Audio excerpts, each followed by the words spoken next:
My name is Ian. I'm one of the pastors here. It's great to be with you on this snowy Super Bowl Sunday, Valentine's Day weekend. It's good to be with you.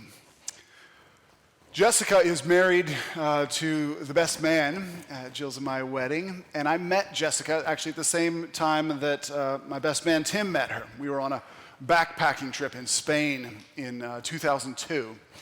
And when I met Jessica, I had no idea that a few short years prior to this backpacking trip, she had been immobile from the waist down, unable to walk.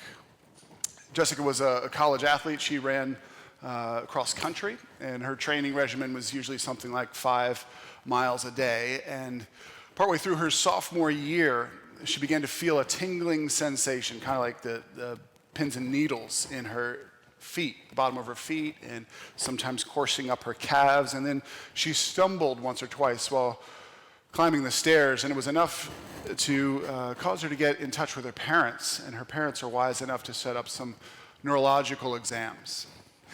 When she was diagnosed with a syndrome called Guillain-Barré syndrome, and within a couple weeks after that diagnosis, she was completely immobile from the waist down. She was confined to a wheelchair.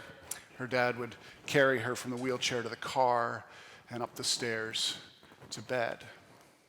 The space of a few short weeks, from college runner to confined to a wheelchair. One day while she was at home, her mom asked her if she would be willing to come into the living room where the mom was hosting a prayer meeting. Jessica had grown up in a Christian home. She was familiar with God, but in her own words, she was far away from God at this point of her life. She said, I had sort of put God on the shelf, maybe like a running trophy, a trinket from a former and all but forgotten era of her life. And to be clear, she'd been prayed for many, many times already in this illness. But for whatever reason, this day she went in to the living room where her mom was having this prayer meeting, and the ladies laid hands on her and prayed for her.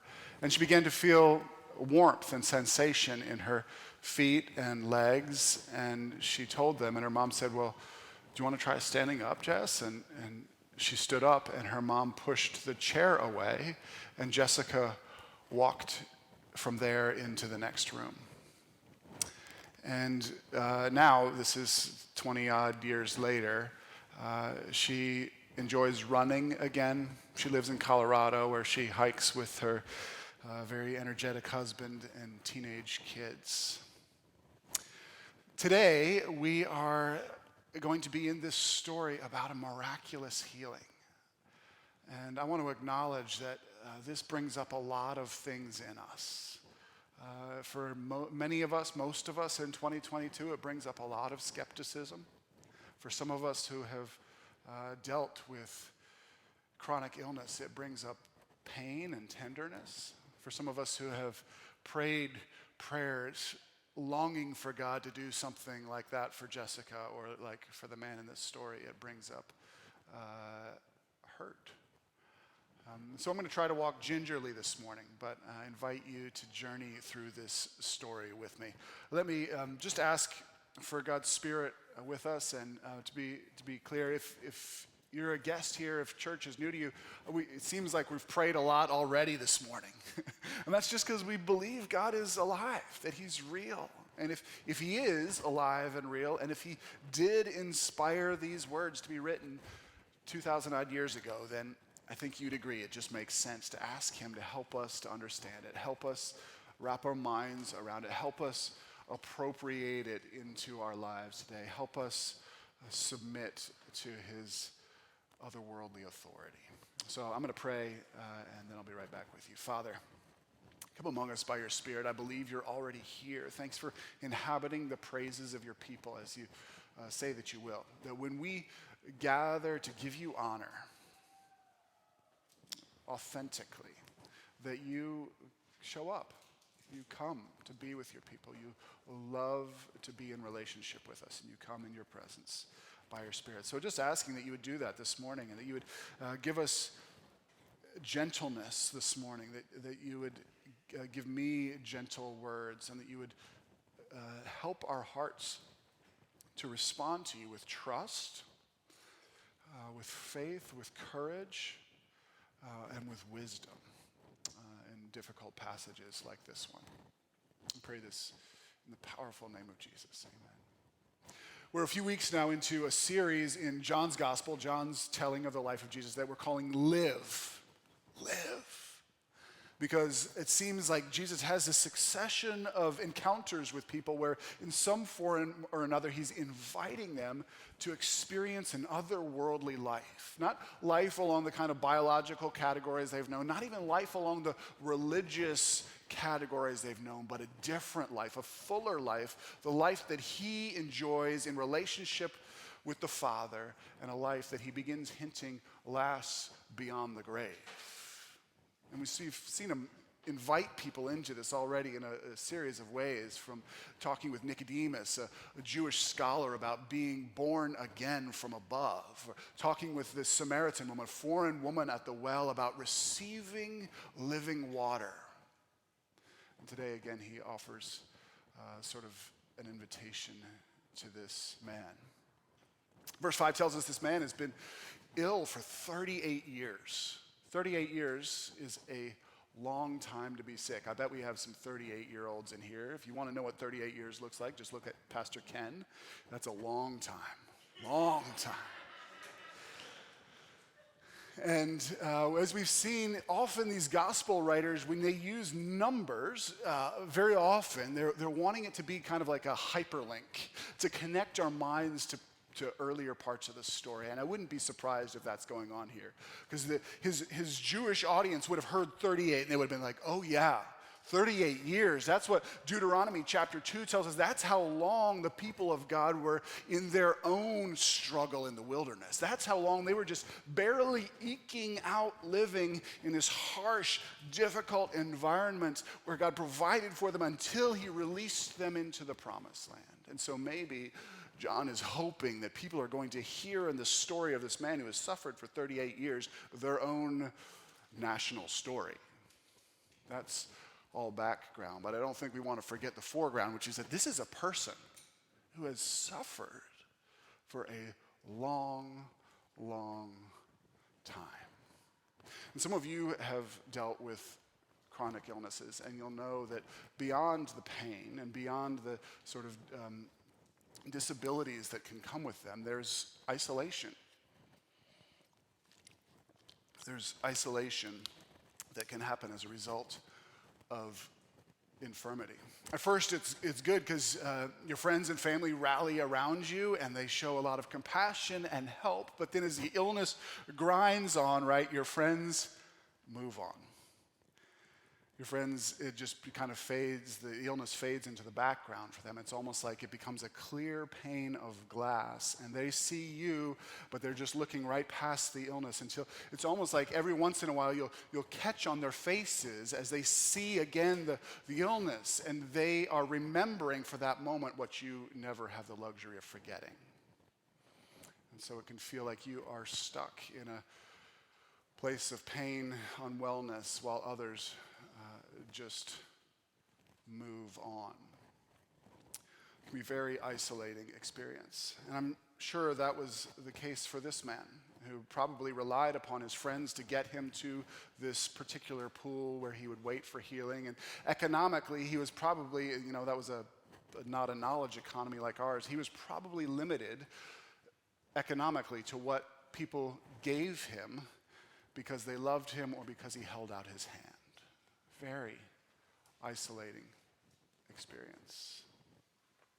But also it was isolating because he couldn't get into the temple. And for a Jewish man of the day, that would have been incredibly isolating. I think more so than we understand, because in 2022, we do a lot of things to try to make church as accessible as we can in the face of physical disabilities. We have elevators and ramps, and we like to think, though not always, but we like to think that church is pretty accessible, even when there are physical ailments, though it isn't always. But I think we underestimate how central the temple was for first century Jews to all of life. because it wasn't just where you went to worship, it was also where you went for a spectacle. This was like Disney World. If you live in a podunk town in a rural area, you journey a long way to get to Jerusalem, to go into the temple so that you can be surrounded by crowds that you will never have seen before in your life. It's a thrilling experience. It's like going to an Adele concert because you journey along the way and you are going with your friends and singing the songs that you know so well. And when you show up, you see there in the temple worship, production values, and festivities that you never get a chance to participate in outside of the temple in a rural first century life.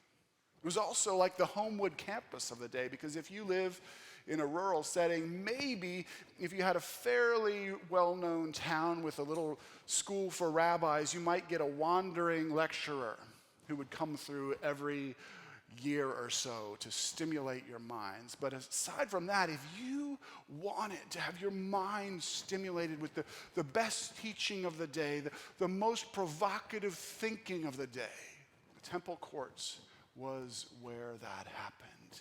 The temple was where the throbbing life of the people was. It was the trip to the museum, the Civil Rights Museum, or the Lincoln Memorial, or the Capitol building, where these enormous white marble stones enshrine the cultural memory of the people. This is where it all happens. And if you were blind or lame or otherwise infirm, you weren't allowed in the temple. Incredibly isolating. But probably the most galling of all was that the temple was where the presence of God was thought to reside. In the Old Testament, after King David's son Solomon built the temple, he prayed this prayer. He asked God to come and live there, to come and open his ear to the prayers of the people whenever they prayed towards the temple. And it says the presence of God came down like a cloud and filled the temple. And somewhere along the way, as the people began to rebel, he said essentially, like, you claim to love me, but you are not treating one another like image bearers. You claim that I'm Lord of your life, but you're worshiping other gods as if I'm clearly not the Lord of your life. And this is just not going to work out either. I'm going to leave, or you're going to leave, or both. And Ezekiel has this vision of God's presence leaving, and of course, eventually the people themselves are carried off in exile. And so there are some people in Jesus' day, some Jewish people, who think that probably the presence of God had never come back to the temple.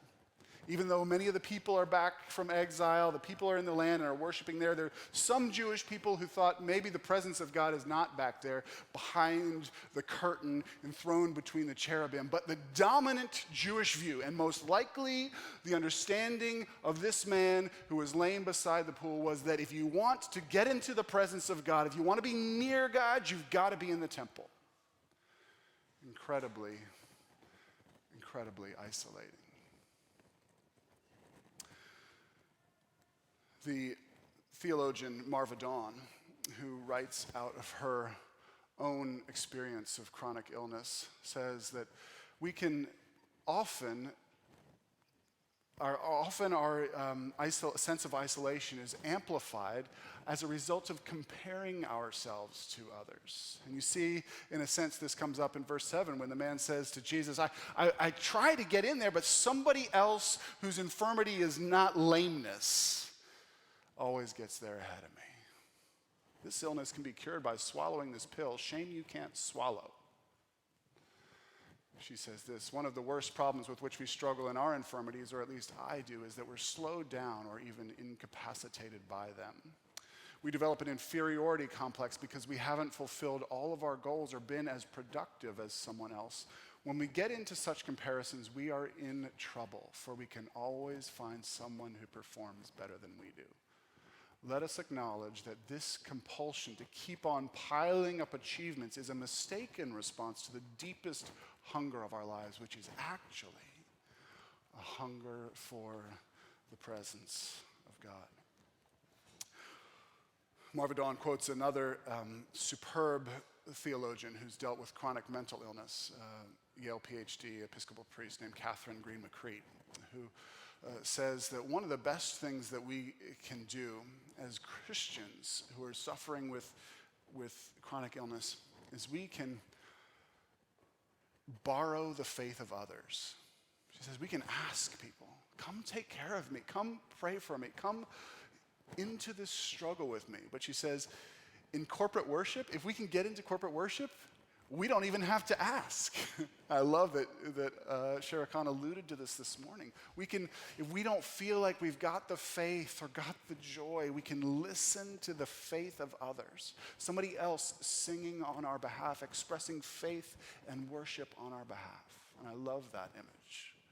I know there are times when I have been here feeling like, man, God, I'm not even sure. I just don't feel it. And I love to hear your voices singing. And when I feel like I can express my faith and my love for God, sometimes I imagine that I've got this stretcher that I'm carrying for somebody else with my voice as I sing praises to God. Some of you know what it's like to deal with chronic illness. It can be incredibly isolating. Verse 6, it says Jesus sees this man around this pool, and it says he sees that he has been ill for a long time. I don't know what that means, whether there was something about the way the guy was dressed, or Jesus just sort of uses his empirical senses and deduces that this guy has been ill for a while. But I think more likely this is another instance of this pattern we see developing, that Jesus sees us and knows us. Not in a way that's condemnatory, not in a way that's judging, but he sees the pain that we're carrying, that we try to hide. He sees the shame that we're trying to keep hidden down. He sees the pride that we think nobody else sees. He sees us as we are and loves us and offers us an invitation to live. Jesus sees this man, knows that he's been ill for a long time, and then says, would you like to be made well? It's a strange question to ask, isn't it? Like, Jesus, you haven't taken clinical pastoral education, have you? Like, you don't ask a sick person, would you like to get well? That's just insulting. No, Jesus, I come to the cancer ward because I just love the view and the food. That's why I'm here, healthy 33-year-old. I think we see this pattern with the questions that Jesus asks. Peter, do you love me? Peter, do you love me? Or, who do the people say I am? Okay. Who do you say I am? When Jesus asks these questions, he already sees who the person is.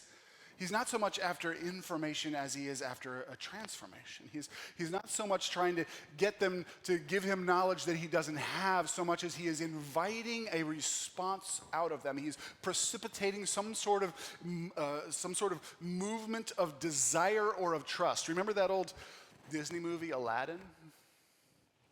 When Aladdin is about to take Jasmine to show her a whole new world, and he's on his magic carpet and she's on the balcony, I think, and he stretches out his hand to her, and he says what?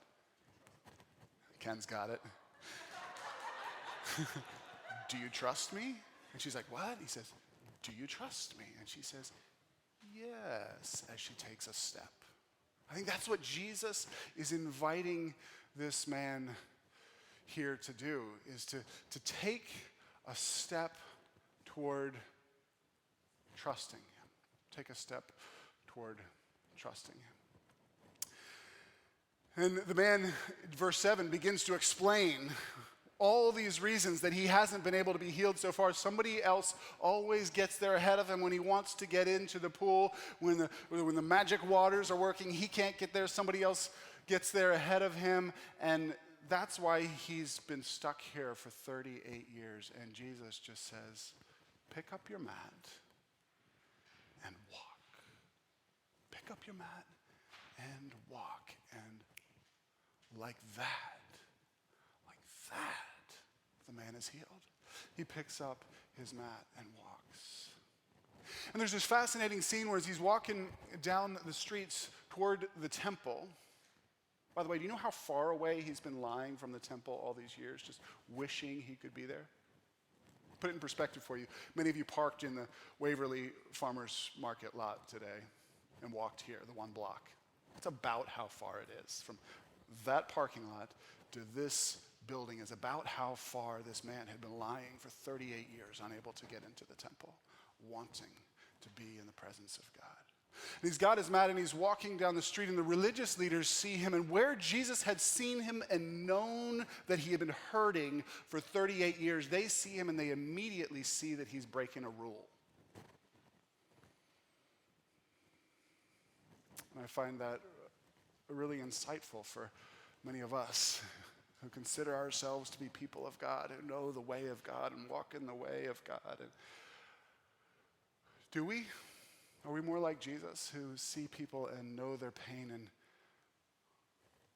want to see them made well? Or are we people who see someone in their moment of joy and immediately are fixated on what they're doing wrong?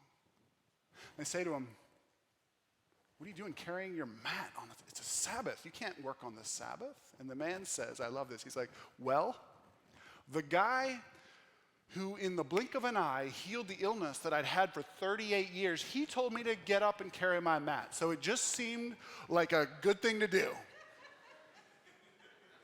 I mean, how do you argue with that? Verse 14, it says Jesus finds him in the temple. And I wonder, I wonder if he recognized Jesus.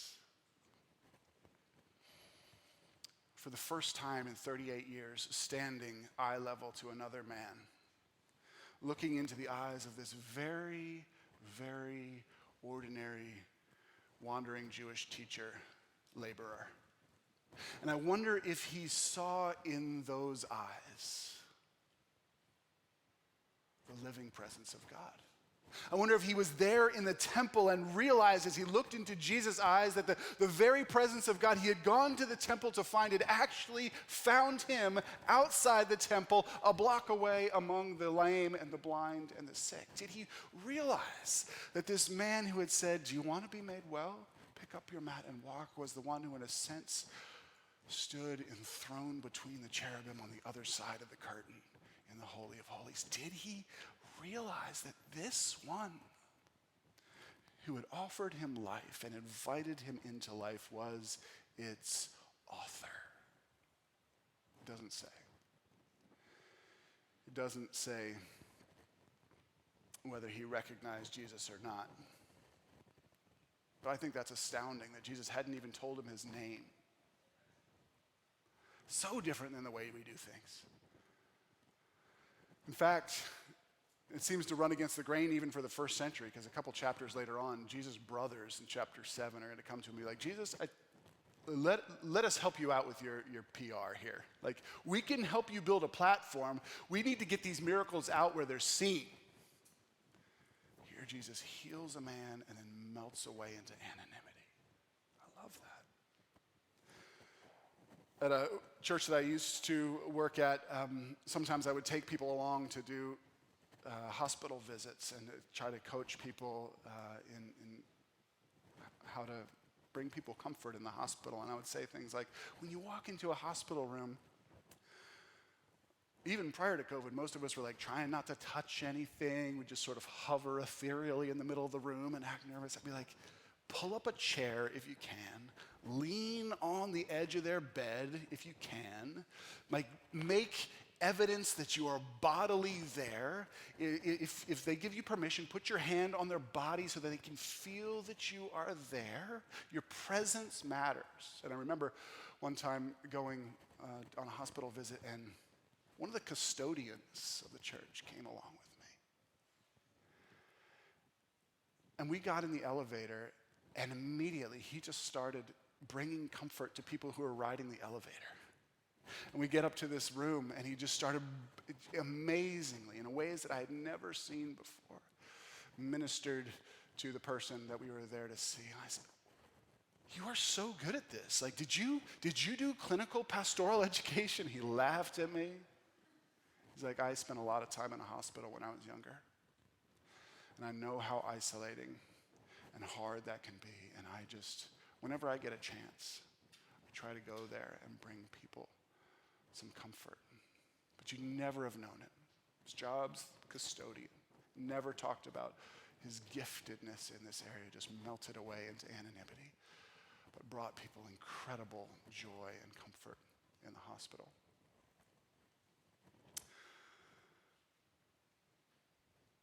This passage leaves a lot of questions unanswered for us, and maybe the most pressing one is, why do some people get healed and not others? Many of you, particularly perhaps those of you dealing with chronic illness, will have seen in verse 3, when Jesus arrives at this pool, there is not just one man, but a crowd of people who are dealing with illness. And so far as we know, this is the only one that Jesus healed from that number. Why? Why is it that some prayers for healing seem to be met with this wonderful outpouring of God's love in ways that build our faith in sort of miraculous displays of healing, and others seem to be met with silence in ways that often can erode our trust? Why is that? I don't know that, in fact, I'm pretty certain the Bible doesn't give us a very clear answer to that question. This passage doesn't give us a very clear answer to that question. And I think maybe we ought to take that as our pattern. And we ought to not try to speculate with and for one another about why it is that God might be bringing healing in their lives, and especially why it is that he might not be bringing healing in our lives. So if I could just take a moment of sort of pastoral privilege and say, as we journey together as a family, let's just not do that. Let's not speculate why some people are made well. And some of you here in this church have experienced incredible healness and wellness on the backside of prayers, and others not. Kenneth and I grew up in a family where every night we read the Bible together and sang together badly. And in my memory, every night we prayed for a family, two boys, Ian, Andrew, and Noah. And Noah had this pulmonary disease that was life-threatening. In my memory, at least, every night we prayed for him. And the few times that we got to play with them, we had to we were on specific instructions to tone it down when we played tag because he couldn't stress his lungs and heart. And we prayed for him, felt like every night, and eventually we stopped praying because it wasn't an issue anymore. He got better. But there were so many others that we prayed for and that I have prayed for, family members, friends, people in this church family who have not experienced that sort of healing. So let's not risk speculating for each other why it is or isn't that God's at work, because he doesn't, in his word, seem to give us a very clear answer on that. And furthermore, you might have noticed a few weeks ago we did listening prayer. As we try to build a culture of listening to God's voice together and leaning into God's speaking today in prophetic images and words, let's just not say to each other things like, God has told me he is going to heal you of this disease, this infirmity at X time. Like, yes, I believe God can do that. Yes, I believe God can even communicate that to somebody. But what I don't think is that any of us are accurate enough, authoritative enough, faithful enough to deliver those messages, to risk getting it wrong. Let's not risk our learning curve on somebody else. And similarly, young women, like if there are young men at St. Mo's who hit you up and they're like, God has told me, you know where this is going. God has told me that we shall be married.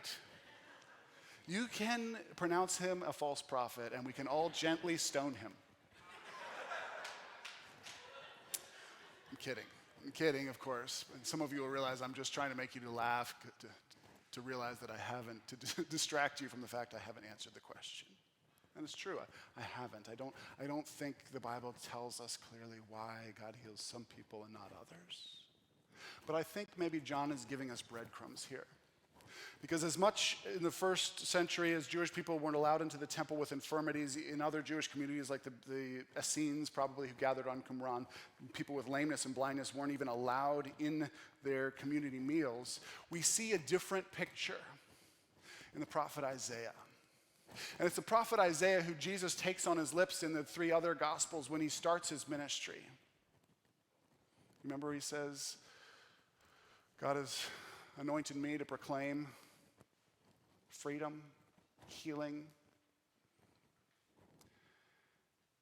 And then Jesus walks in that ministry. And if you've grown up in an evangelical context, perhaps you've interpreted that always as sort of a spiritual blindness, a spiritual lameness. And if you've grown up in a mainline Protestant context, you've probably interpreted that as like Jesus came to bring social justice. And if you've grown up in a more charismatic background, you've interpreted that Jesus came to bring physical healing. And I think if you've grown up in an African American church or in the deep center current of historic Christianity, Jesus is holding all of these things together. He is the one who has come to make all things new. So Isaiah, the prophet, writes about a suffering servant, one who's not much to look at, but he will come and he will carry our infirmities. It's by his stripes that we all will be healed. It's in Isaiah chapter 53, and a little bit earlier in chapter 35. He looks forward to a day when the people of God are like a desert. The land is like a desert landscape, and yet God starts to renew the desert, and springs come forth in the desert, and greenness comes to the desert like it'll come to all of Baltimore City and Baltimore County, and the fruit trees here in Charles Village will blossom in a few weeks. And it says at that time, in Isaiah 35, that the lame and the blind are to say to themselves, strengthen up my knees, have courage, my heart. And this highway will appear in the middle of this wilderness, a highway that goes straight to the presence of God. And from out of this desert, the formerly infirm will step onto this highway and journey towards the presence of God, and they will be filled with songs of joy. And they will go to see God, and they will be made well. And there will be no more tears. I think what we see in Jesus' encounter with this man is something of this future day that the prophet Isaiah whispers about. Like an iceberg that has broken off a giant glacier in the Arctic and drifted forward to the coast of Canada. Something of this future day when God makes all things new has broken off in Jesus and come rushing forward into the present in Jesus. And we're experiencing some of the future fulfillment of God's kingdom right in the now. And we see that throughout these tellings of the life of Jesus as he encounters people and invites them to live, that they begin to experience some here and some there, and not fully and not all predictably, not all up and to the right, but bits and bobs here and there. People begin to experience the fullness of the life that is to come, offered now in Jesus. So my hope is, St. Mo's, that we would become a church family who has a vision for this future day, when God brings streams of living water in the desert, when all of our chronic illnesses in Jesus will be undone, will be made whole again. But as we live in the tension of the present, that we would be people who are able to sing on behalf of one another when we don't feel like you can sing, who are able to carry one another's mats into the presence of the living God, who are able to pray for one another, who don't just move on as the illness grinds on. We'll be good at taking care of one another. That we would realize that as we believe in and walk with this Jesus, that we are carriers of his presence. So when COVID enables, go to visit a sick friend, that you carry the presence of the living God with you to be there with them. We're establishing a deacon team who are going to be able to assist the pastors in meeting needs in these church walls and outside of these walls. And their job will be to take the sacrament and take the presence of God in prayer and in scripture to people in their homes and hospitals. We can do that for each other. We can also point one another forward to the day when Jesus makes all things new. Not all now, not all across the board, but little bits here and there. We'll pray for it, we'll expect it, we'll celebrate it when it happens, and we look forward to the day when it happens for all of us. Let's pray. Father, would you come among us by your Spirit and do in our hearts what I cannot do with words alone? Would you help us to stand in the curious tension of seeing your power, experiencing the thrill and the joy of healing around us, even in this church, I think. But also sometimes not seeing at times when we desperately wish we did. Will you help us to lament well? Will you help us to have faith? Will you help us to be a community of healing here? In physical ways, in medical ways, with all the wonderful doctors and nurses and others who are part of this church family, and spiritual ways and emotional ways. Father, would you make this little outcropping of your kingdom a place where some, like this man who longed for healing for 38 years, experience you, encounter the invitation to be made well, and begin the journey to full life in Jesus.